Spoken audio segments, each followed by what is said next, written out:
ndabona guciye akagari kamwe urakunda imigani hari inyuma bakunda imigani ngomba mbaraza kuri kano kagani hariho igikoko kimwe bita impyisi cyari cyarabuze abantu kirabamara kirabamara abantu bagenda ijuru bose cyaca gifata umukuru w'igisagara atoranya inama ati rero guhera uyu munsi mubyumvirize mwese mubyumvirize badukite bazima turagushima iki gitondo mana turaguhimbaza turagushima iki gitondo mana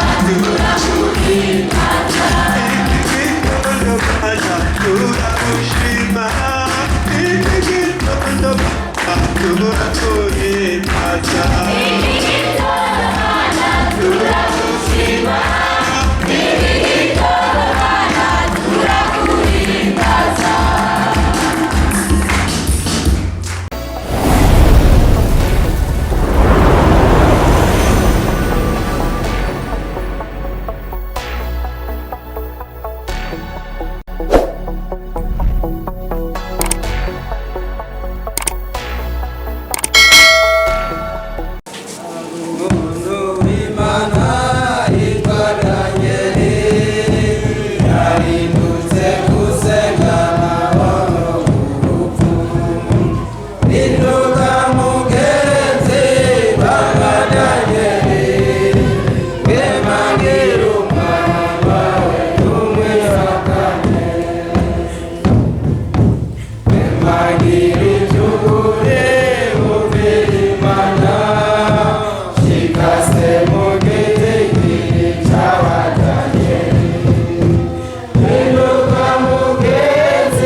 turakengurukiye Imana data twese yaduteye iteka kuri uyu munsi jewe nawe tukaba turi hano. Yesu nashimwe cyane. Ego uyu mwanya naho twagomba dusabe ababyeyi bacu basanzwe babyaguruke twebwe urwaruka n'ishengero tubahe ikaze.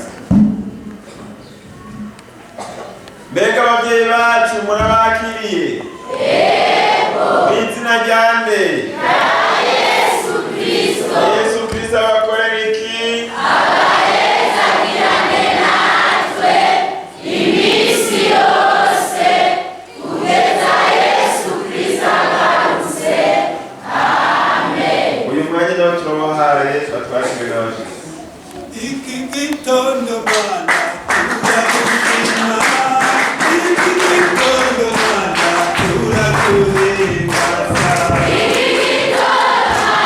Thank you.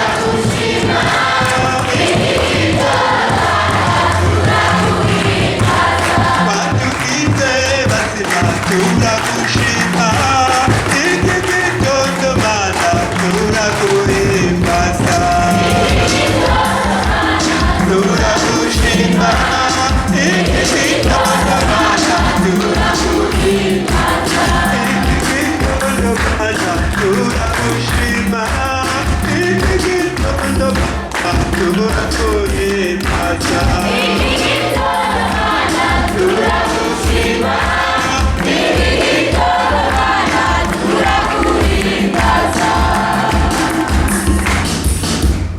mwaramutse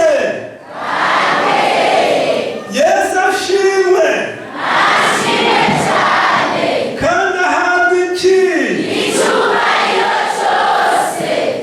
yesu kristo arakuriye icubahiro aduteye iteka turiho kandi turi hano mu ihema ryiwe none nahabwe icubahiro turashimiye imana data wa twese kubuntu yatugiriye kuba turiho turi bazima kuko hari n'abavyifuje ko boba ariko bitashobotse nico gituma uyu mwanya twobishimira imana nihabwe icubahiro turanezerewe rero kuba kuri uyu munsi mukuru w'igikorane c'urwaruka kigizwe na groupe biblique twagitanguye ku munsi wa gatanu gihe c'umugoroba none dushitse kuri uyu munsi turabishimira imana muri iyi minsi yose imana yatuzigamiye hano iyo mana bwa mbere muyintera amashyi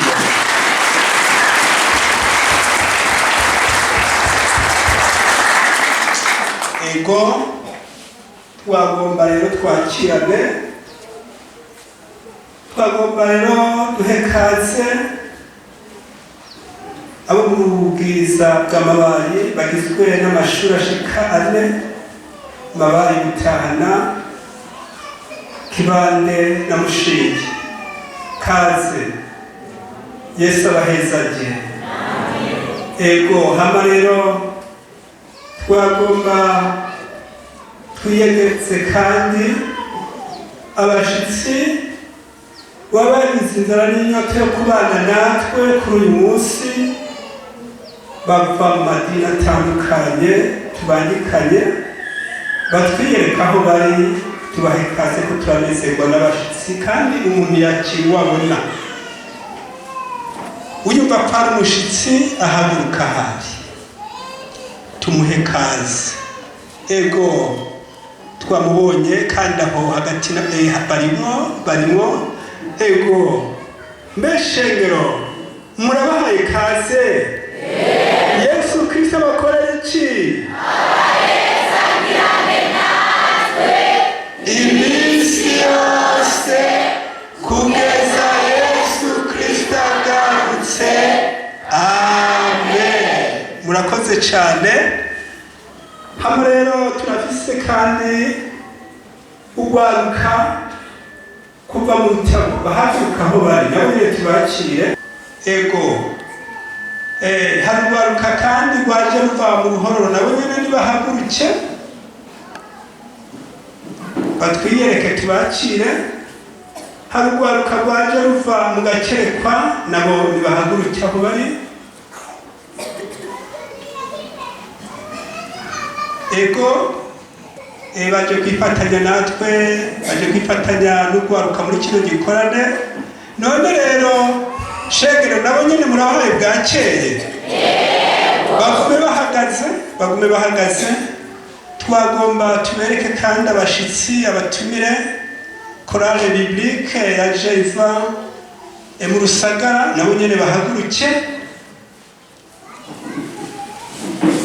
ego bari kumwe n'umukadrere uyu mushinga nawe mubona hano imbere nabo kandi hano turi kumwe n'abakozi b'Imana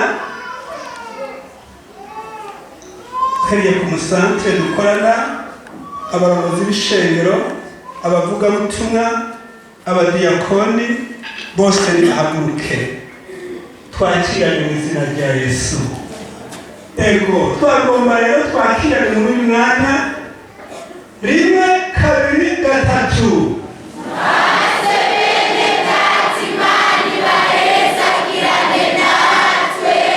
iminsi yose kugeza yesu kristo agarutse amen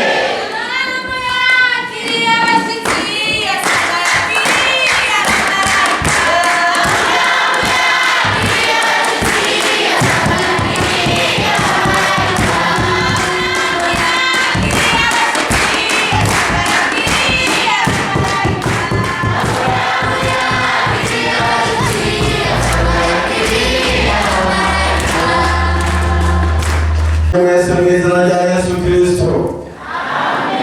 Yego, hanyuma turashimira Imana Data wa twese tugiriye ubuntu kuba turi hano imabayi. Yesu nashimwe cyane. Ku mazina nitwa Ndacyayisaba Ezekiel. Bisa amazina menshi, iryo rya mbere irindi ni Papa Esiro, Papa Sironi. Hari abampamagara mwarimu, hari abampamagarira shefu, hari abampamagara ankadere, ayo yose leta yitaba muri menshi.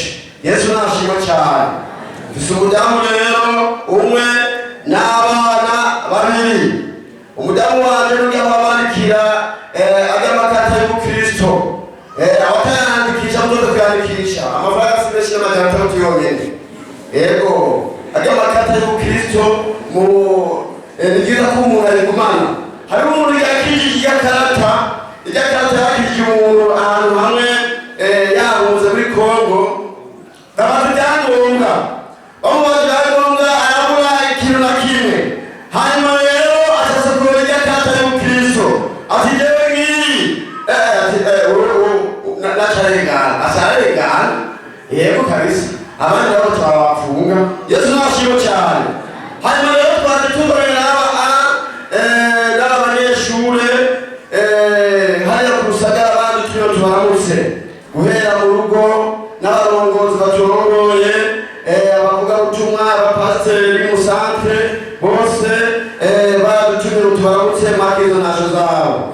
Yego, none rero tuganirire mu ijambo ry'Imana. Dusome mu gitabo cyo Kuvayo. Ejo twamumvise byinshi, abatari baje ejo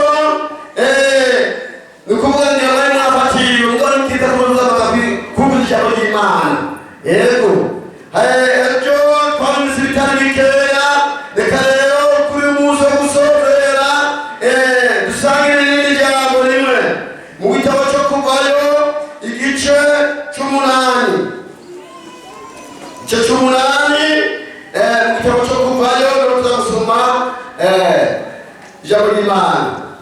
Hariho ibintu abantu bashyizeho bavuga ngo umunsi mukuru wo kubesha. Umunsi mukuru wo kubesha, uwo munsi mukuru abakristo barawuhimbaza. Oya pe, abakristo bawuhimbaza. Ego, tugomba turabe dukubitire hamwe twese tugaragaze ikinyoma cya Satani. Niko jambo mfise kuri uyu munsi, tugaragarize hamwe turabe ikinyoma cya Satani. Dusome mu ijambo ry'Imana. Kuvayo igice ni c'umunani kujya murongo wa 28 kurongo n'umurongo hasi 70. Farawo asubira kwanga kurekura abantu. Kurongo 28 Farawo aramwishyura ati ndabaretse mugende kugira ngo mushikanire Uhoraho Imana yanyu ibimazi mu bugaragwa, mugabo ntimuje kure cyane kandi musabire.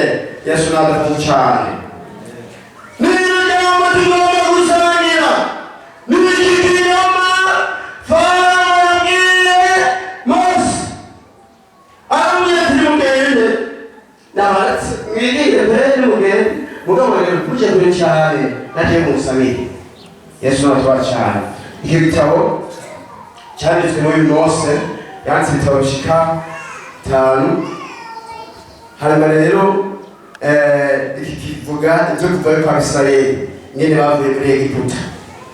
Tubonye rero ngaha amajambo ijambo turagusangira no kugaragaza ikinyoma rero, kubeshuza kwese hamwe. Yesu nawutabara cyane. Farawo Imana yamutumyeko ituma Mose ati yewe genda hariya, hari abantu bari baritoranira, numvise imidiho yabo, genda rero bakureyo. Mose azagenda. Hari ibyo baba bari kuvugana n'Imana, bari kuvuga n'ibindi byose bari kubivuga. Mugabo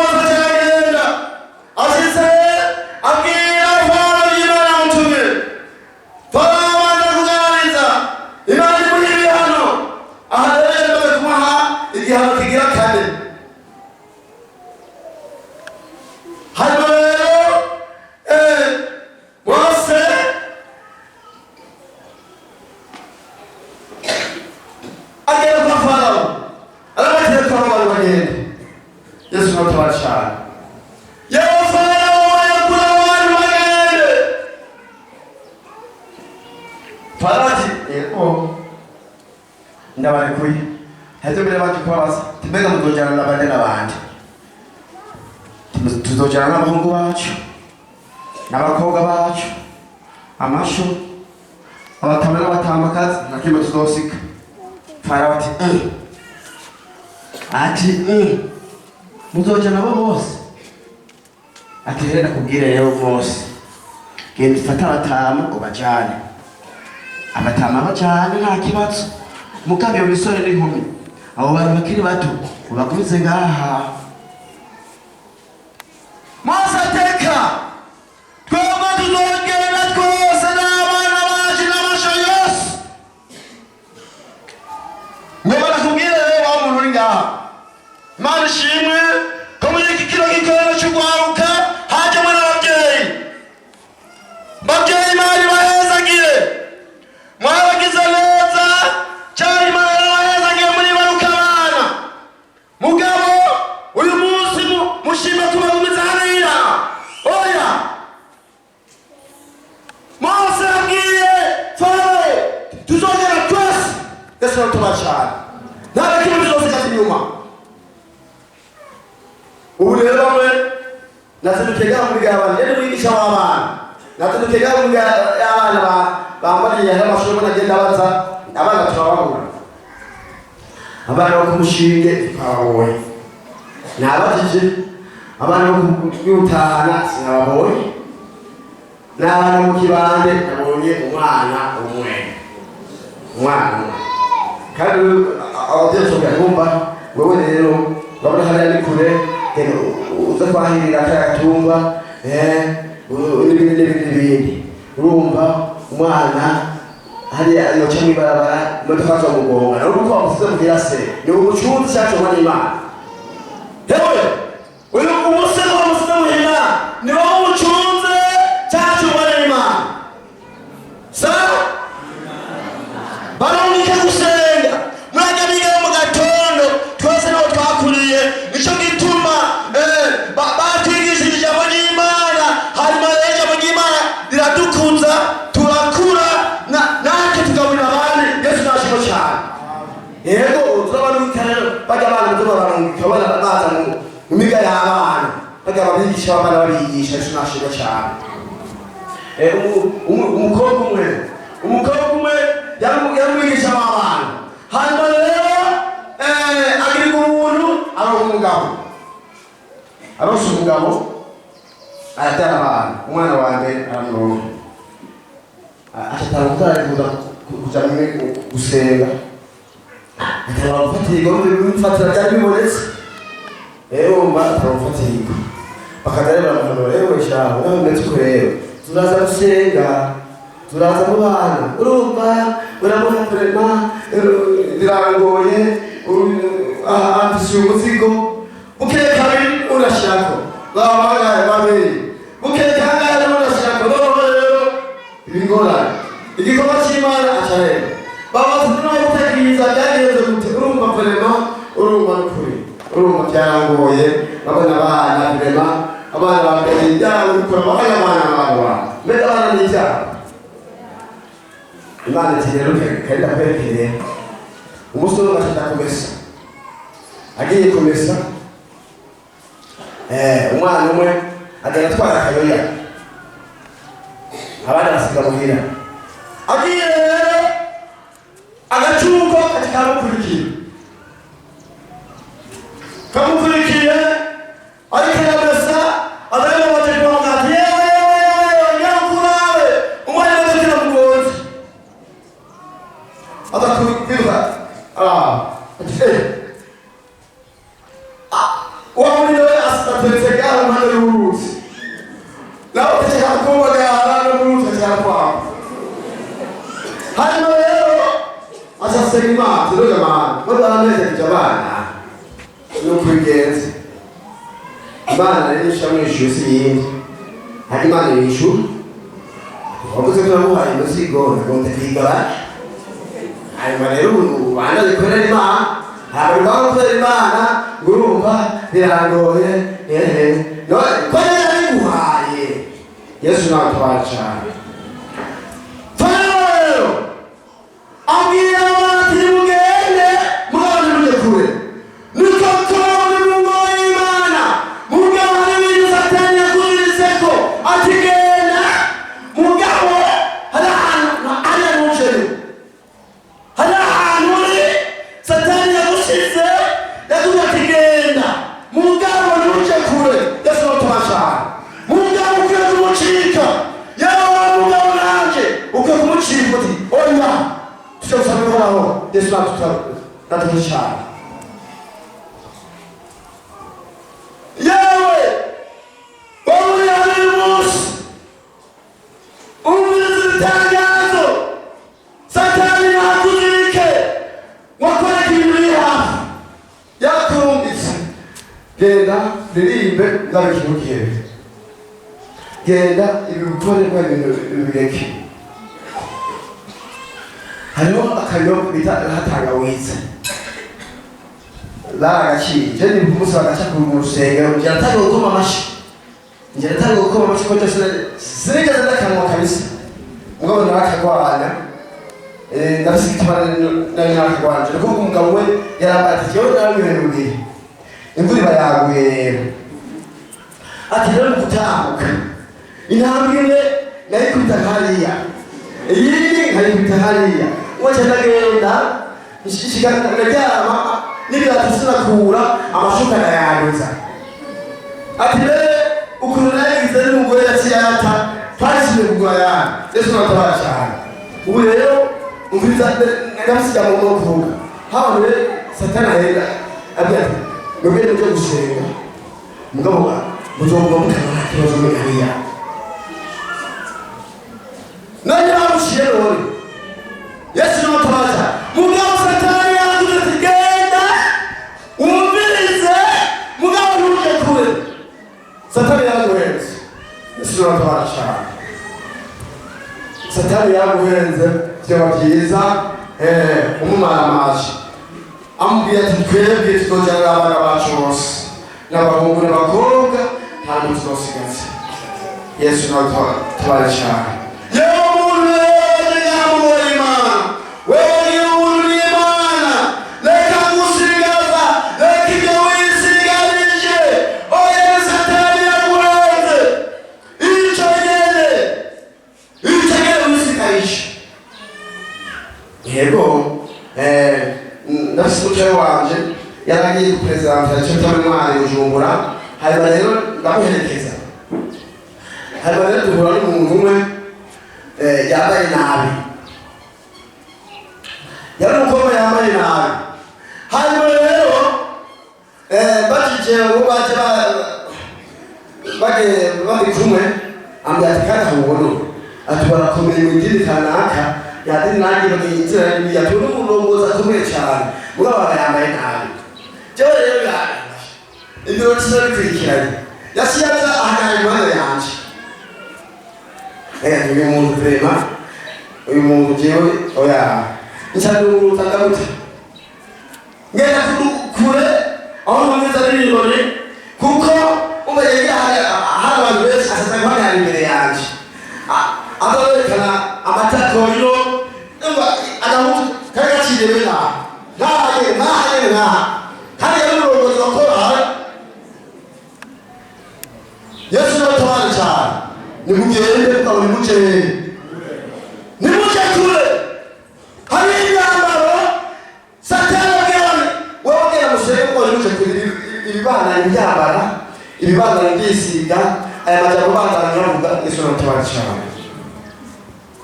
Nagomba yaraheze kuko inyuma hari umukozi w'Imana mugabo rero nagomba guciye akagari kamwe urakunda imigani hari inyuma urakunda imigani ngomba mbaraza kuri kano kagani hariho igikoko kimwe bita impyisi cyari cyarabuze abantu kirabamara kirabamara abantu bagenda ijuru bose cyaje gifata umukuru w'igisagara atoranya inama ati rero guhera uyu munsi mubyumvirize mwese mubyumvirize, kirazira kikaziririzwa gusubira kugenda ijoro. Uzogenda ijoro ntazamaze mwabyumvise. Yego, inama iraheze nimutahe. Abari bose barabyumvise. Hanyuma rero umugabo umwe ataje asagaye bagiye itabi birabizi rimwe ryatumboneke mbere bagita ari bita ko bita ubusigo. Burya ayamaru y'itabi ayita ubusigo. Yesu natubara cyane. Hanyuma rero wa mugabo biramana yumva ntari burare atagiye itabi ataragira ngo bahamagara hakurya yewe gasupari sa ati mbere murafise itabi atego itabi ndarifise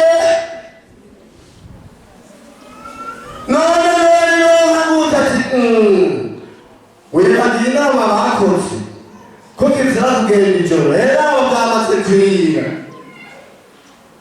Umugabo biramana acarita ati jewe sindaranyoye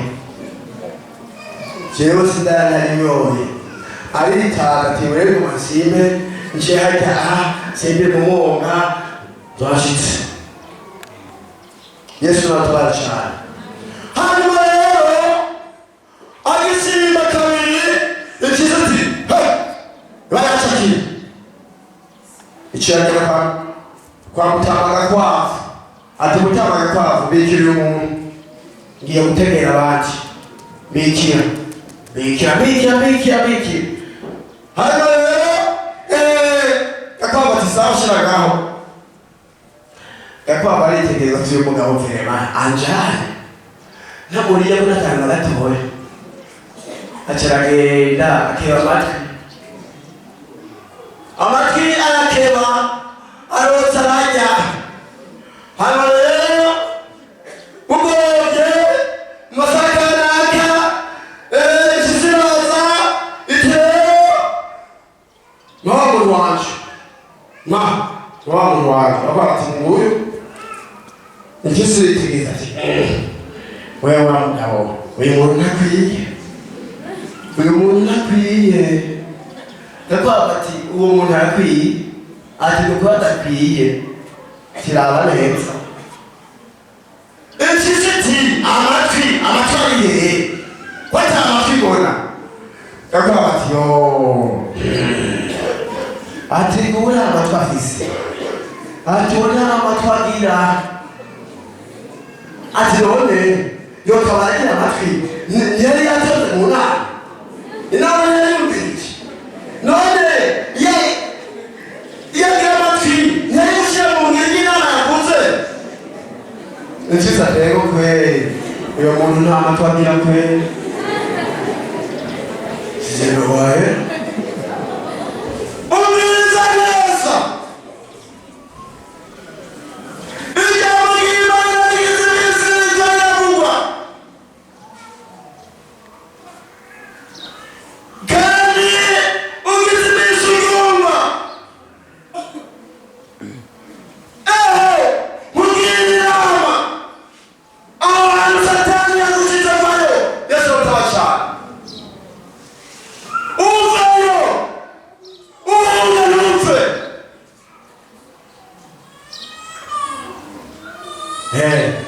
Harakaribu kuvuga ngo baguma basimbirayo babwira ngo bareke gusambana ngo baguma basimbirayo bareke kubesha ngo baguma basimbira. Yesu natubara cyane. Wanditse mu misho bayo udapfa. Yesu natubara cyane. Wanditse mu misho bayo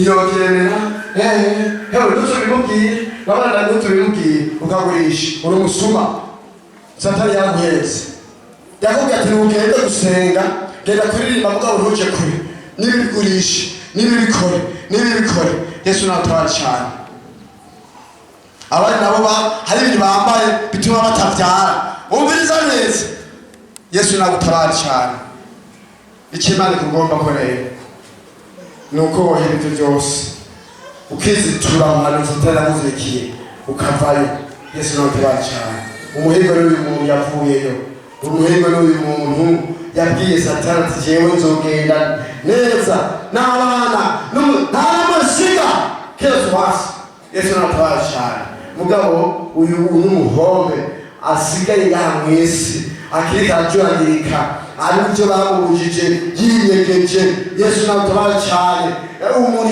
yarikiye mu misho uri umuhombe mugabo rero Yesu atishiye kumera imbabazi igituma turi ngaha nuko Yesu atishiye kumera imbabazi kuguhana kugira ngo utunganye ubugingo Yesu nagutabara cyane nawe uhagaze uyubare ntugwe umwanya niwagera umukozi w'Imana agahamagara ucubanguka kugira ngo utunganye ubugingo Yesu ni amahoro turagushimiye cyane mubyeyi turagushimiye kugira neza turagushimiye kuri ikoraniro wakoranije hano hantu turaguhaye ikaze Mana mu izina rya Yesu turase kuba abantu batagira amatwi turasabye Mwami n'amahoro uduha amatwi yumva uzokoze mubyeyi nuko rero dushyire mu bwiro ijambo ryawe rivuze rimeze nka Yesu tubisabye amen.